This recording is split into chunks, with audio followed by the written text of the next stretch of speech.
I think several absolutely major, gigantic areas of investment are overblown to a historic maximum. Welcome to the Cashflow Academy podcast. I'm your host, Andy Tanner. This is where we do our very best to make investing and all things entrepreneurship, cash flow. We try to make it simple.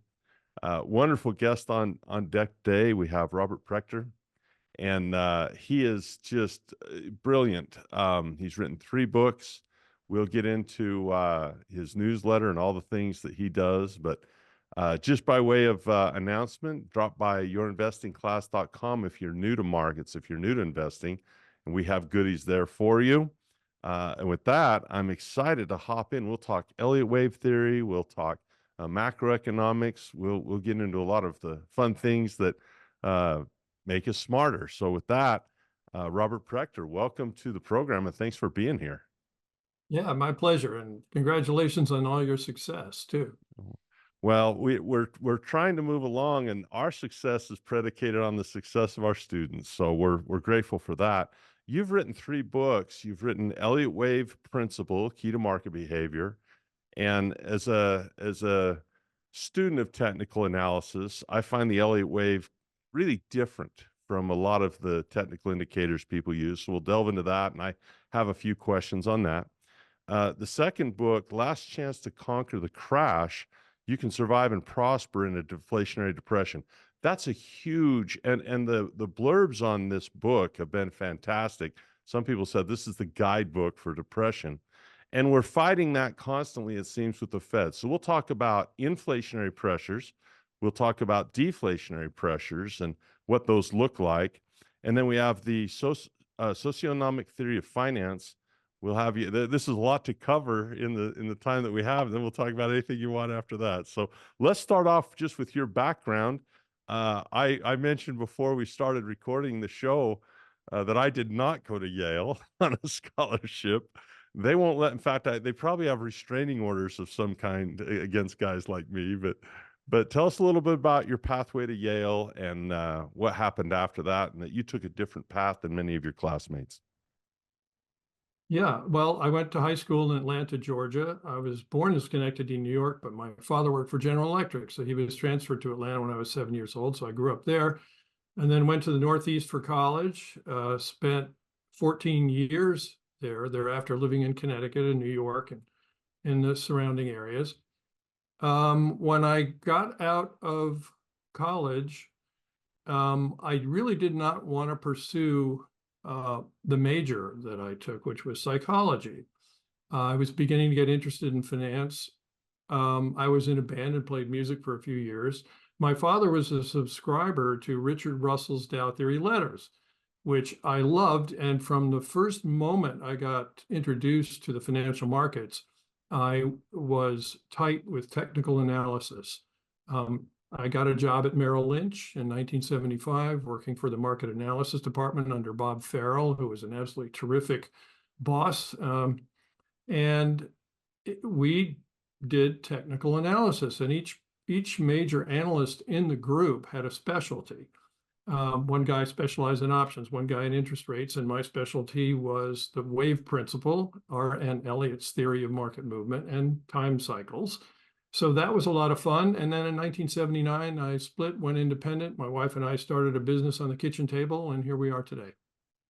Well, you mentioned your musical background. I thought it was interesting because on the cover of one of your books, there's in the background, if you look careful, there's a bit of a score that I noticed.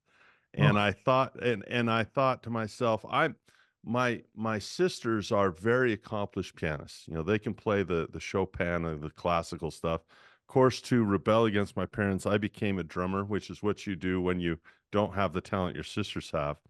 But I think I surprised you brought that up and not, because if you have some musical training, you'll hear things differently than other people will. For example, if I listen to Peter Gabriel's Salisbury Hill, I notice that that's in 7/4 time, which is an odd time signature, literally an odd time signature. And then he'll go to 2 bars of 4/4 and back to 7/4. And you know, if you understand scales and key changes and dynamics, and as an arranger, you might even see the potentials of what the song could have been. and you listen to things differently if you have that training. Well, I think the market's very much the same. Is when I look at a chart, I might, and I'm an amateur musician and an amateur technical analysis, but I'll see things that maybe other people don't see in those charts. So I thought that was kind of an interesting comment, that I noticed that in your resume that you were a musician. Well, in fact, drums were my instrument as well. Oh, Um, so we're percussionists. We like to beat on things. my band actually got some interest. We had a record company who was interested in us, and we ended up doing a demo record album of songs that I wrote, sometimes in partnership with one of the guitar players. And it ended up just being a demo album. We were never signed, but it's kind of caught on underground and was quite, I found out later that copies were going for $75 in Japan. That's So, right. Bon Jovi's big in Japan. I guess, whatever. So somebody contacted me from California and he said, I love obscure albums and I have an arrangement with somebody in Korea and we print CDs out of them. So they ended up making a CD. And if you go to robertprechter.com and click on the bio, you can scroll down and find out where you can hear the mellifluous sounds of the band I was in back in 1970. That's fantastic. Well, music has to do with pitch, duration, tempo, and technical analysis has a similar thing, is that we're traveling in time, left to right. So we have timing that goes on, and we have an ups and downs as well. Well, listening And about, you get an ear. When you play music for a while, you get an ear. You can tell, 7/8 time from 4/4 and all that sort of thing. You can tell when somebody's on key or off key. You know what a harmony above and harmony below are about. And that is definitely the case if you study stock market charts for a while. When I started, it was 1973, and I was keeping charts of gold and charts of the Dow Industrial Average by hand.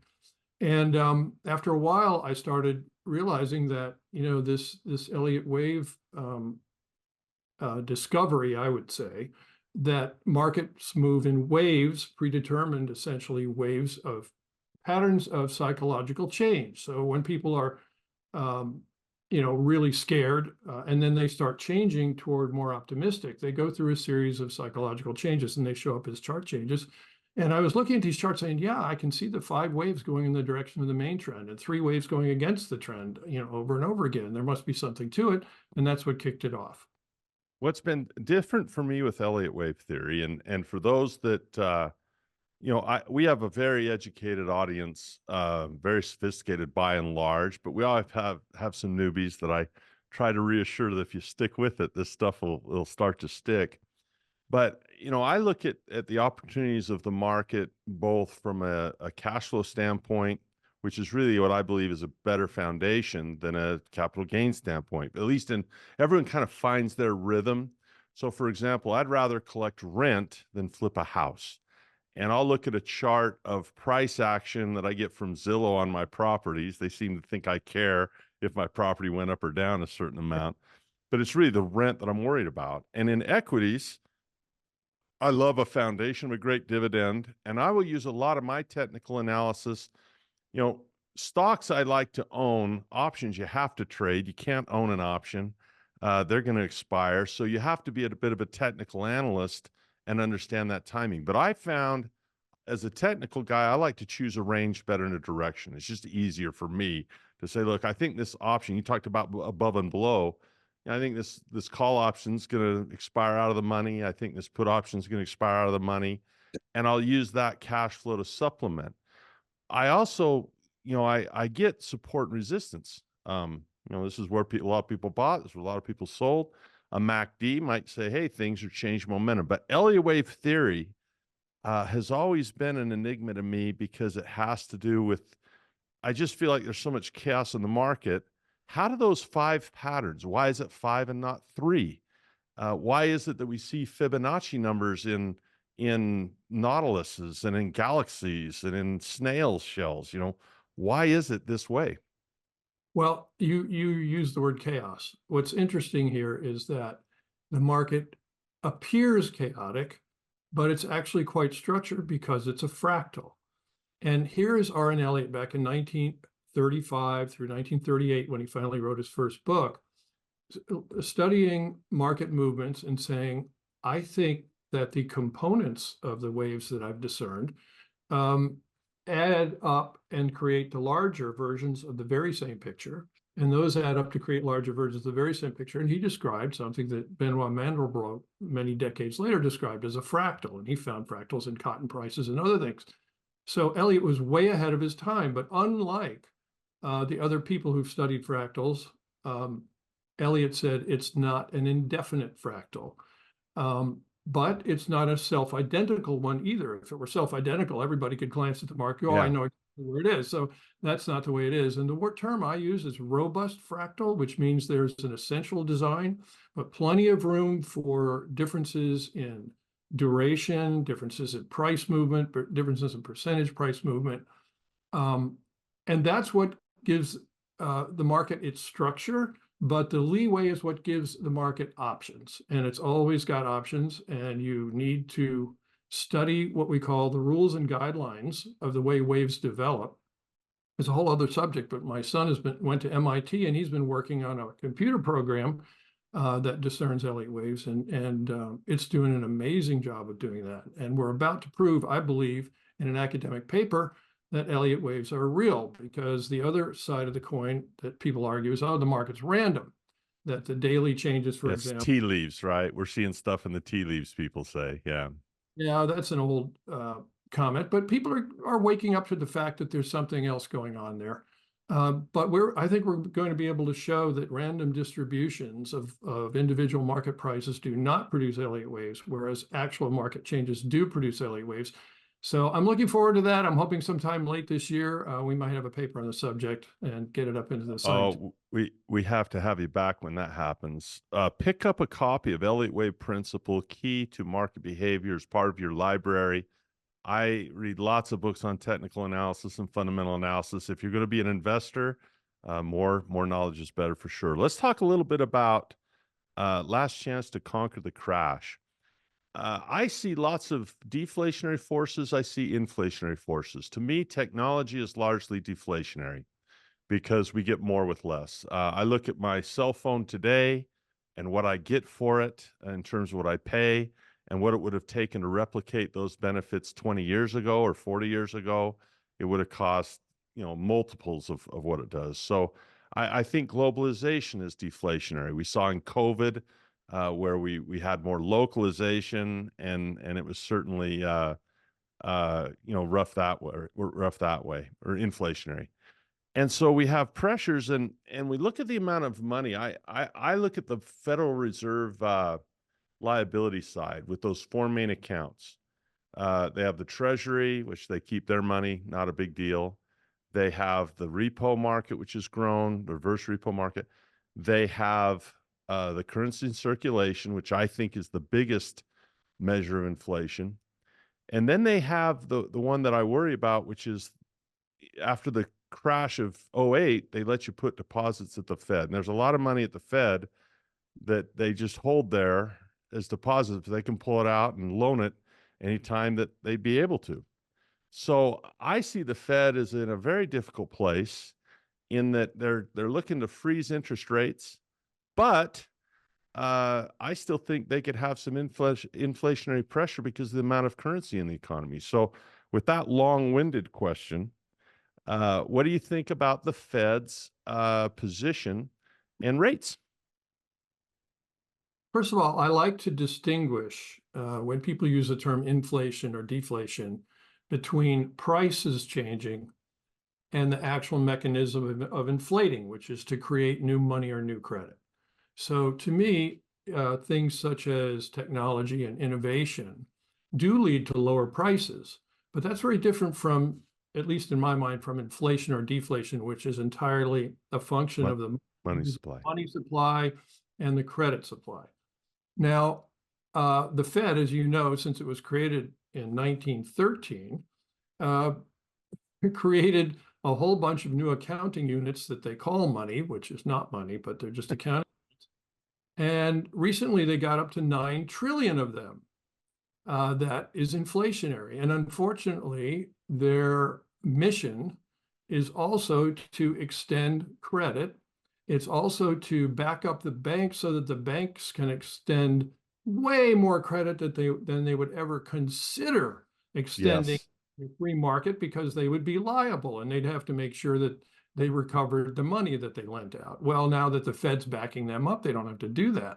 That's the whole reason it was created, so that the banks could use other people's money to get rich and never lose. It's a racket. However, some interesting things have been going on recently, and I know you're up with this as well, and that is that the Fed has been actually decreasing its balance sheet to the greatest percentage amount that's ever occurred. Now, that you have to weigh that against the background of, well, they just created Of more 9 money. trillion. Yeah. Yeah, in 2008, they created $8 trillion new dollars. And what was it, 2022, I think? Yeah. Still, that is it's not just a rare thing, it's unique that they have decreased the money supply by that amount. And I think that's one of the headwinds that the markets are facing right now. But the big problem is not the Fed's balance sheet, as big as it is.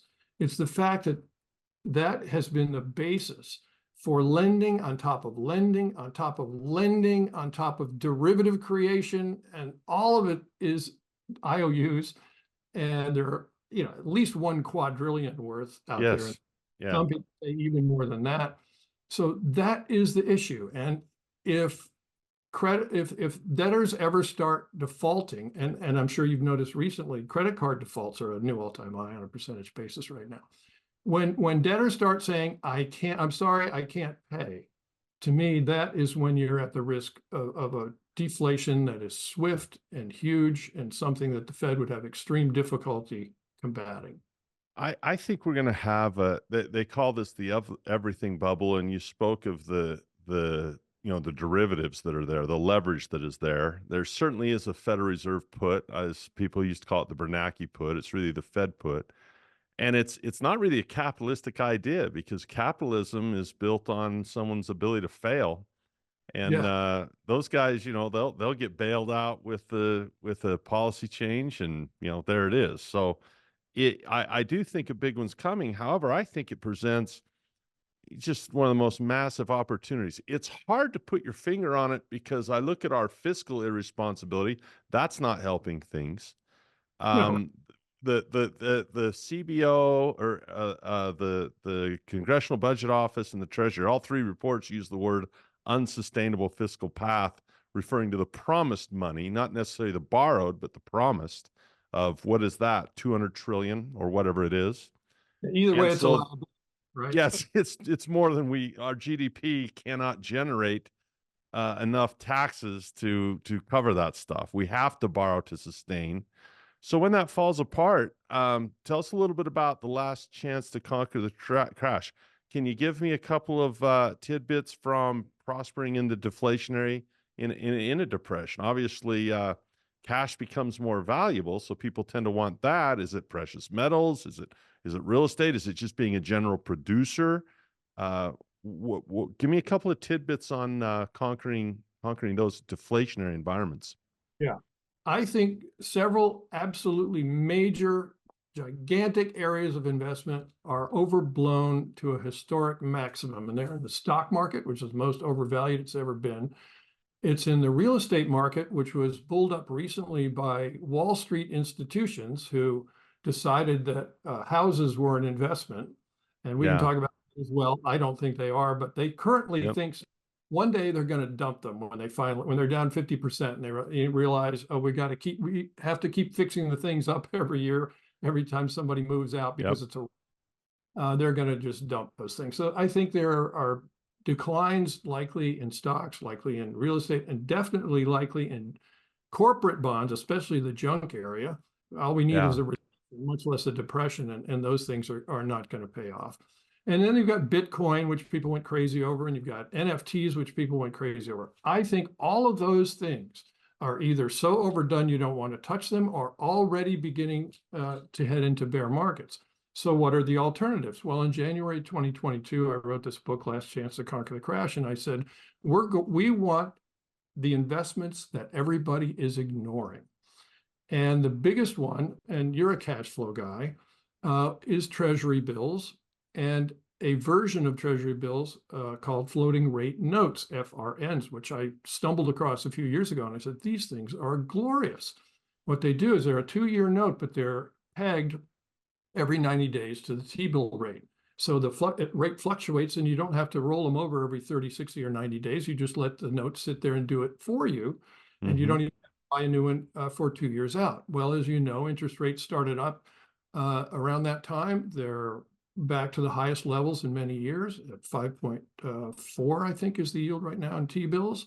That's way more than the S&P is yielding, which is 1.5%. So people have to absolutely believe in capital gains if they're going to own the S&P and the NASDAQ, especially, which has no dividends to speak of. So that is one of the main areas. And the other areas I liked and still like are gold and silver because they've been completely ignored. And now gold has been making popping. It's popping. And guess what else started popping about a month ago or 2 months ago? And that was silver. So I'm not saying these things are going to make anybody rich. I don't know where they're going, but I would avoid all of the areas that are overvalued and overowned and they're in manias, frankly. They're at the top of manias in my view, and get these things that nobody is paying attention to. And here's a little clue about gold and whether it has more to go on the upside, even though it's at a new all-time high. Small traders, which are reported on by Commodity Futures Trading Commission, are selling into the rally. Now, these are people that will be buying when the top occurs. There's no question about it, but now they're cautious. They say, oh, gold's at an all-time high, I need to sell it. I think it's early enough in the gold trend to say, we don't want to get out of that stuff yet. I think there's a lot more to go. And when things get tough, I think people are going to go in that direction. You mentioned the expensive nature of the markets right now. I was looking at the Shiller PE index recently, and we're paying about as much for $1 of earnings as we ever have. And it made me think of the people in a 401k who are on autopilot. And I wish we had more listeners to this program because, if you have $1,000 a month you can put away in a 401k, that's buying you less and less in terms of shares. Or in real estate, you might say you're getting less square feet, if you want to put it that way. Your bang for your buck isn't going anywhere. What is socionomics? Well, one day I was working in Merrill Lynch, and I looked up at the wall chart, and I had been a musician, and I began to think about the change in the tenor and tone of music that occurred around 1965. And it was, pretty much joyous and happy and that sort of thing up till that time from the late 50s right into 1964 and 65. And then it started getting a little edgy. And, after that, you got into heavy metal and there was punk rock and all that sort of stuff in the 70s. And I said, I wonder if there's a correlation here. Well, long story short, that led to a theory of mine, which is that human beings in society experience waves of social mood. And so I finally had sort of an understanding of why there are such things as Elliott waves in the stock market.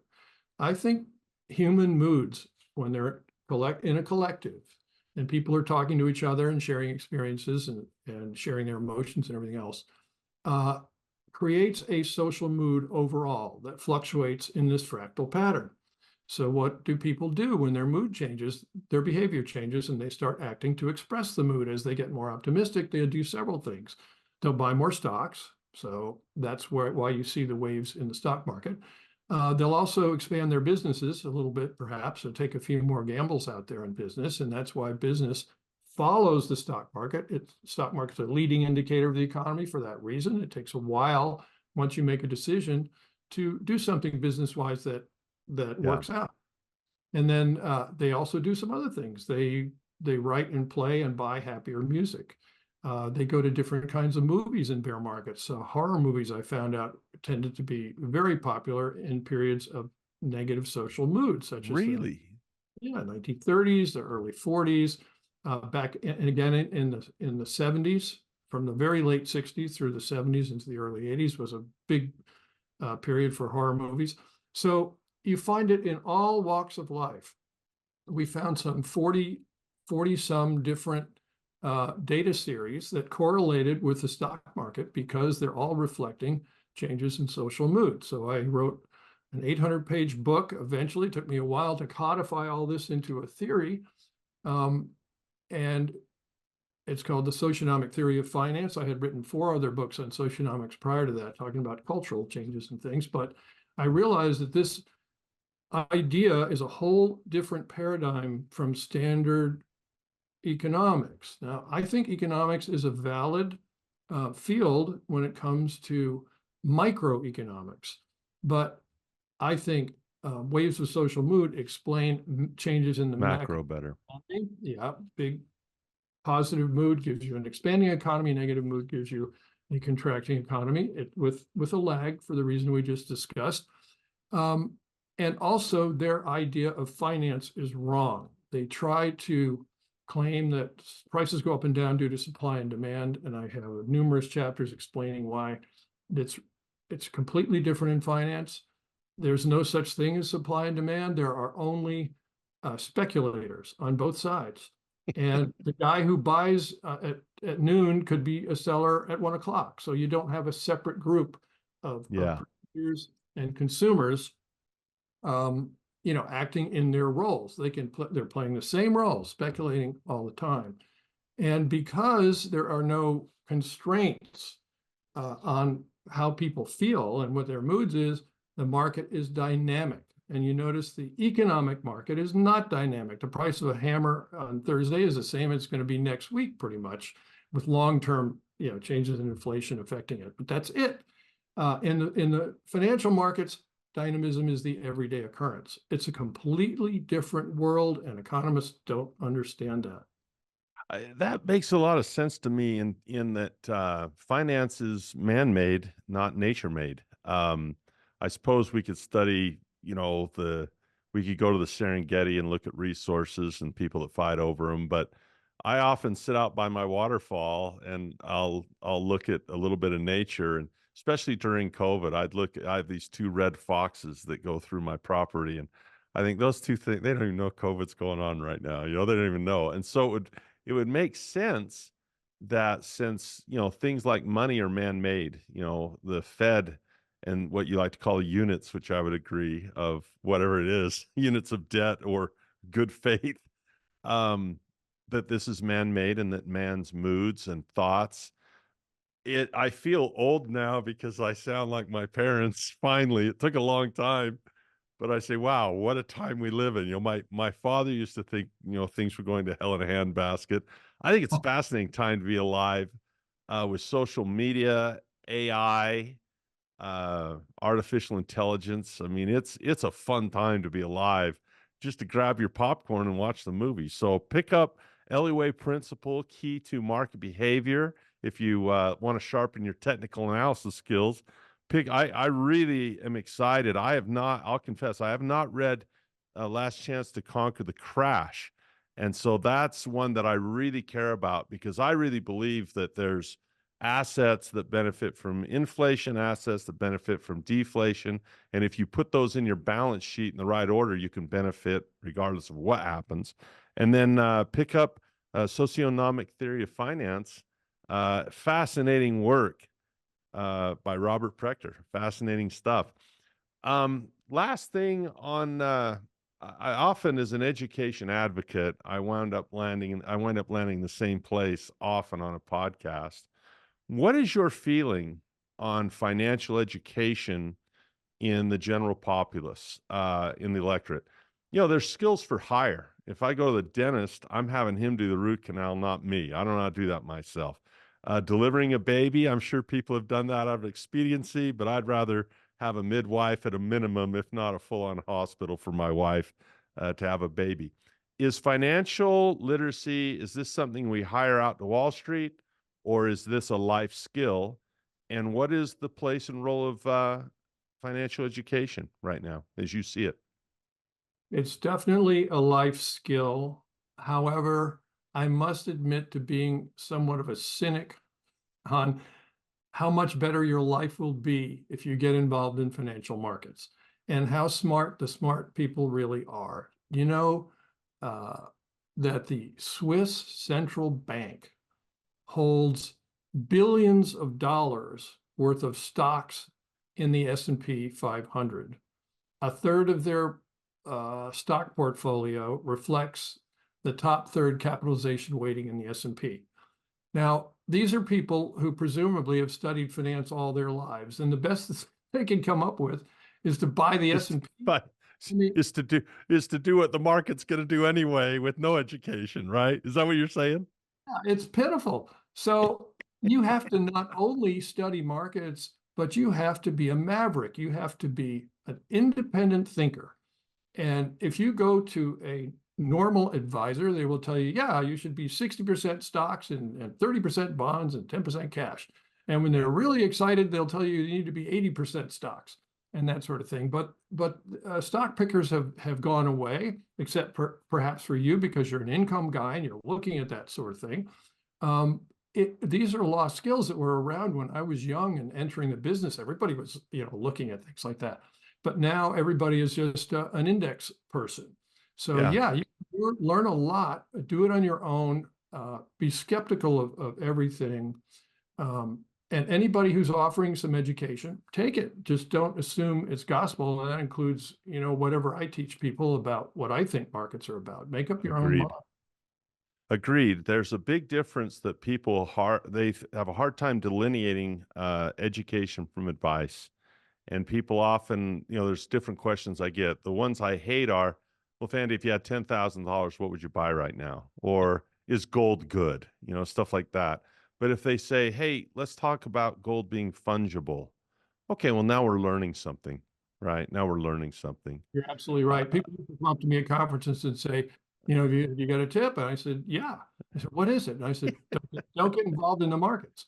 And they would, what do you mean? I mean, you're in the Because business. you don't know what you're doing. Well, yeah, and I barely know what I'm doing because the markets are sometimes overwhelming in the way the herd behaves, and it takes it to Yeah. ridiculous extremes in both directions. And they said, well, then what would you do? And I'd say, frankly, start a business and make money and put it in very safe places. Well, it's interesting you say that because I couldn't give advice because the things I do, excuse me, my mom can't do, right? Right. It'd be like saying, "What do you think, Andy? How should you get to Hawaii?" They say, "Well, get behind the cockpit of 747 and drive it." Well, if you don't know how to do that, that advice is meaningless. So, wonderful conversation. I hope I can have you back when the paper's done because that will be a fascinating publish when you publish that, and that'll be reviewed, I suppose, and the whole bit. So that'll be awesome. Hope so. And maybe you could have my son, whose name happens to be Elliott, uh, Really? Elliott Prechter. Yeah, when it's all done, he's a good interview, so you might want to talk to him. And before we go, I have one thing I want to say to your listeners, Please. viewers. Um, my marketing arm said it was very excited that okay, we're going to do this podcast with Andy Tanner, and so can we create a landing page? And I said, sure. Oh, yeah, absolutely. Put it out Well, there. we sell Conquer the Crash for $99, but I think they've set up a landing page where it's a whole lot cheaper than that for a short period of time, and also some links to subscribe, subscriptions with special deals for your people. So all they have to do is go to elliottwave.com/Andy. And Oh, that's awesome.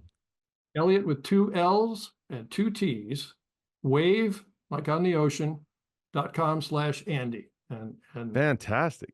Well, we appreciate that generosity and that gift to our listeners because one thing I know about the people who follow us, we care about learning a lot. So that's fantastic. We'll have that put in the show notes as well, particularly on the YouTube channel, so they can take advantage of that offer. Fantastic stuff, Robert Prechter.